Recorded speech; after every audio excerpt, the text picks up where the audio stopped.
betlog at hotdog tinanggal dahil niloko siya ng lalaking kaibigan niya at papakasalan na daw siya kasi babae na daw siya ngayon.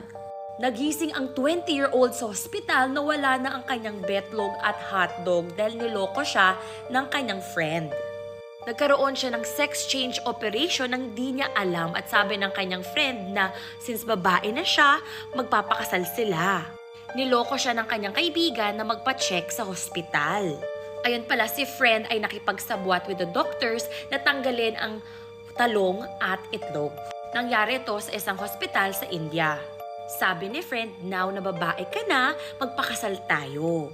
At binantaan rin siya ng kanyang friend niya, saying na now you have to live with me kasi hindi ka ma-accept ng community kahit ng pamilya mo. O babarilin niya yung tatay at kukunin yung share mula sa lupa. Grabe, bromance gone wrong. Kayo, anong gagawin nyo kapag ginawa to sa inyo ng kaibigan nyo?